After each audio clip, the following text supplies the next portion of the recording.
بسم الله الرحمن الرحيم وبه نستعين. أبناء طلاب الصف الثالث الثانوي، بنستكمل حل أسئلة كتاب المرجع على الدرس الثاني في الفصل الخامس، وبداية من السؤال رقم 45. سؤال رقم 45 بيقول مصباح قدرته 330 واط، ده الباور، وكفاءته 10%. بيقول لي يصدر الضوء طول الموجي طبعا 6000 انجستروم. بيقول لي فإن عدد الفوتونات المنبعثة في الثانية الواحدة يساوي نقط فوتون كل ثانية. طبعا هو مديني الثوابت. طبعا احنا عارفين ان الان على طول القانون اللي احنا نعوض فيه ان بتساوي باور في الزمن على طاقة الفوتون. طيب انا عندي دلوقتي يبقى ان هتساوي باور.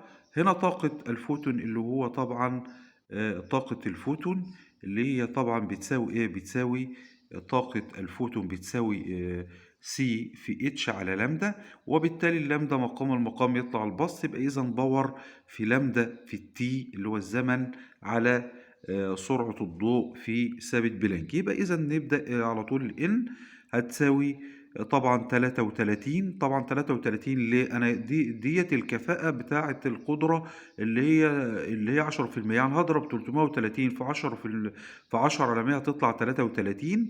طبعا الطول الموجي اللي هو 6000 في 10 أس سالب 10، عشان بنحول من انجستروم للمتر على ثابت بلانك اللي هو 6.6 في 10 أس سالب 34 في الطول الموجي بقى اللي هو طبعا مديهولي هنا الطول في قصدي في سرعة الضوء اللي هي 3 في 10 أس 8، ومنها على طول عدد الفوتونات يطلع 10 أس 20 فوتون، وبالتالي الاختيار الصحيح هنا هيبقى الاختيار ج. بعد كده دخلنا على السؤال رقم 46. بيقول لي عند تسليط شعاع إلكتروني على شق مزدوج كما بالشكل تظهر على الشاشة الفلوروسية طبعا على شكل عدة بقع ضوئية. تمام، يبقى الاختيار الصحيح يبقى الاختيار ج. دخلنا على السؤال رقم 47، سؤال مهم بنركز فيه. بيقول لي عند تعجيل كل من الإلكترون والبروتون والنيوترون بحيث يكون الطول الموجي المصاحب لكل منهما متساوي. يعني هنا لامدا متساوي. بيقول لي تكون العلاقة بين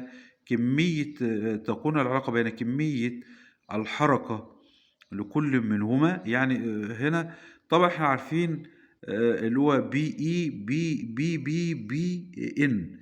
هنا في هذه الحالة وجايب لي طبعا عارفين ان البروتون، كتلة البروتون بتساوي كتلة النيوترون أكبر من كتلة الإلكترون. طب هو قال لي هنا إيه؟ قال لي إن التلاتة متساويين في الطول الموجي. طالما التلاتة متساويين في الطول الموجي فهيبقوا التلاتة متساويين في كمية الحركة حسب العلاقة بتاعة دي براولي إن البي بتساوي اتش على لامدا. يبقى إذا هنا اللي هي كمية الحركة بتتوقف فقط على الطول الموجي، وبالتالي هيبقى كمية الحركة للبروتون والإلكترون والنيوترون متساوية. بالتالي الاختيار الصحيح هيبقى علاقة التساوي، يبقى اللي هي الاختيار ب. بعد كده دخلنا على السؤال رقم 48. بيقول يتحرك جسم كتلته أدي الكتلة 140 كيلو جرام بحيث يكون الطول الموجي المصاحب لحركته بيساوي 1.8 في 10 أس سالب 34. بيقول لي فإذا علمت أن ثابت بلانك مديهولي، بيقول لي فإن سرعة الجسم. يبقى على طول دي تطبيق مباشر في علاقة دي براولي اللي هي الفي هتساوي الفي. هو طبعا الفي احنا عارفين الفي هتساوي اتش. الفي هتساوي اتش على ايه؟ اتش على لامدا. يبقى اذا اتش على لامدا. يبقى اذا دهيت بس هتبقى لامدا.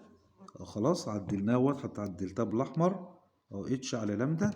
وبالتالي اذا بعد بقى ما نطبق بالمعلومات اللي مديها لي تطلع سرعة الجسم هنا 26.29 في 10 أس سالب 3. يبقى الاختيار الصحيح هو الاختيار د. بعد كده دخلنا على السؤال رقم 49. السؤال رقم 49 بيقول لي الرسم البياني يمثل العلاقة بين مقلوب مربع الطول الموجي اللي هو 1/λ تربيع على المحور الصادي وطاقة الحركة على المحور السيني بالجول. بيقول لي مستعينا بالرسم، بيقول لي تكون كتلة الجسم المتحرك بتساوي نقط، وديت المسألة اللي جت في امتحان العام الماضي. طبعا احنا عارفين ان الكي اي بتتناسب تناسبا طرديا مع نص ام في الفي تربيع. طيب انا دلوقتي من علاقة دبراولي هشتال طبعا الفي واحط مكانها ايه، هشتال الفي واحط مكانها اتش على هشتال الفي واحط مكانها اتش على ام في لامدا لكل تربيع من علاقة دبراولي. طب وبعد كده هطير ام اللي هي في البسط مع الام بتاعة التربيع بتاعة طبعا هتبقى تربيع، لان لما نيجي نفك المقام هيبقى ام تربيع في لامدا تربيع، وبالتالي اتبقى لي بقى الكي اي هتتناسب تناسبا طرديا مع اتش تربيع على 2 اللي هي بتاعته النص بتاع كمية الحركة مضروبة في الام، مش ام تربيع لان ام طارت مع الام اللي كانت في البسط 2 ام في لامدا تربيع. طب انا عايز اجيب بقى ايه، اجيب دلوقتي الميل. يبقى عشان اجيب الميل فانا بقسم ايه، واحد على لامدا تربيع على الكي اي. تمام كده، واحد على لامدا تربيع. طبعا عشان اجيب واحد على لامدا تربيع يبقى الكلام ده هيساوي طبعا 2 ام بعد 2 ام على اتش تربيع، هتساوي 2 ام على اتش تربيع. ده الميل. وبعد كده بقى بنبدأ نعوض في باستخدام المعلومات اللي هو مديها لي كده. طبعا بعد ما جبت الميل بعد كده بعوض تطلع نقدر نجيب بقى الام هي المجهولة الوحيدة معانا، تطلع 1.67%. يبقى الاختيار الصحيح هنا هيبقى الاختيار ألف. دخلنا على بيقول لي هنا الميكروسكوب الإلكتروني، الأسئلة الخاصة بالميكروسكوب الإلكتروني.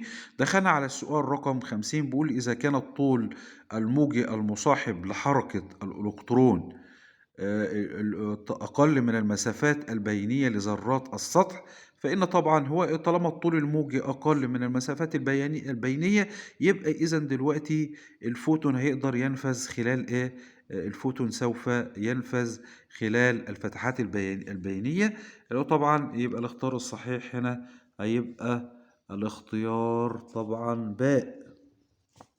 دخلنا على السؤال رقم 51، بقول إذا كان لدينا إلكترون وبروتون يتحركان بنفس السرعة. تمام.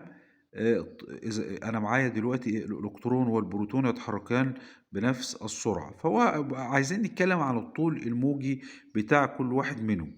يبقى هنا كده السرعة هنا ثابتة، تمام، ولكن أنا عارف إن لامدا بتساوي اتش على ام في. الفي طبعا هتبقى ثابته في الاثنين، وبالتالي لامدا سوف تتناسب تناسبا عكسيا مع طبعا ايه، مع كتله الجسيم سواء كان بروتون او سواء كان الكترون. طب ما احنا عارفين عارفين ان كتله البروتون اكبر من كتله الالكترون، وبالتالي فان الطول الموجي المصاحب للبروتون سوف يكون اقصر، وبالتالي الاختيار الصحيح هيبقى الاختيار ج. دخلنا على السؤال رقم 52، بيقول يطبق النموذج الميكروسكوبي إذا كان طبعا حجم العائق أقل. إذا كان هو بيقول هنا يطبق إذا كان حجم العائق أقل من الطول الموجي. إذا كان يطبق النموذج الميكروسكوبي، طبعا هنا يطبق النموذج الميكروسكوبي إذا كان يطبق النموذج الميكروسكوبي للفوتونات إذا كان حجم العائق تقريبا حجم العائق المفروض يبقى حجم العائق أكبر من الطول الموجي. يبقى الاختيار الصحيح هيبقى الاختيار طبعا باء. بعد كده دخلنا على السؤال رقم 53 بيقول النسبة بين أبعاد الفيروسات المراد رؤيتها، أبعاد الفيروسات إلى الطول الموجي لحزمة الإلكترونات المستخدمة. طبعا عندنا أبعاد الفيروسات في البسط. طبعا أبعاد الفيروسات هتبقى أكبر من الطول الموجي، وبالتالي الاختيار الصحيح هيبقى الاختيار طبعا جيم. السؤال رقم 54 بيقول النسبة بين أبعاد الفيروسات إلى الطول الموجي للضوء المرئي. يبقى اللي هو إيه، طبعا عارفين إشارة التكبير إن لازم يكون الطول الموجي أقل من أبعاد الفيروسات، ولكن هنا أشعاع الضوء أو الميكروسكوب الضوء ما يقدرش يكبر للفيروسات طبعا، لأن طبعا عندنا الطول الموجي بتاعه أكبر من أبعاد الفيروسات. يبقى إذا أبعاد الفيروسات أقل، وبالتالي الاختيار الصحيح هيبقى الاختيار ج. بعد كده دخلنا على السؤال رقم 55 بيقول لي تسلسل النتائج التي تحدث في الميكروسكوب الإلكتروني عند زيادة فرق الجهد بين المصعد والمهبط. طبعا احنا عارفين عند زيادة فرق الجهد الطاقة بتزداد، الطول الموجي بيزداد، القدرة التحليلية بتزداد. يبقى الاختيار الصحيح هنا هيبقى الاختيار ج. السؤال رقم 56 بيقول لي إذا كان أقل مسافة يمكن رصدها بمجهر إلكتروني 1 نانومتر، يعني 1 في 10 أس سالب 9. هو طالب هنا بيقول لي فإن جهد المصعد يساوي نقط فولت. طبعا طريقة الحل احنا عارفين دلوقتي ايه، ال V بتساوي اتش على ام في لامدا. تمام.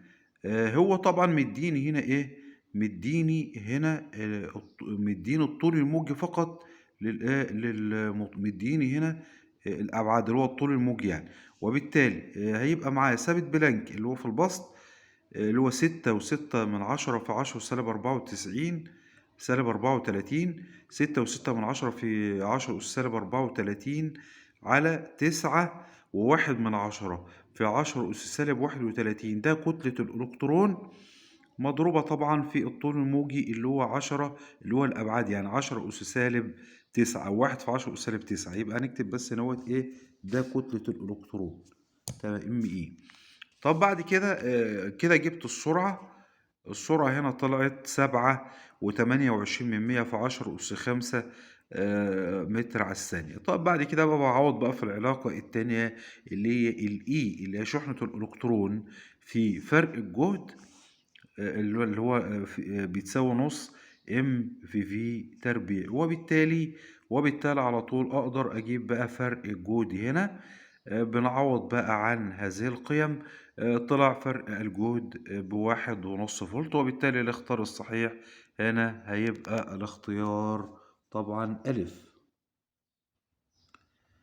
بعد كده بقى دخلنا على السؤال رقم 57 والسؤال الأخير.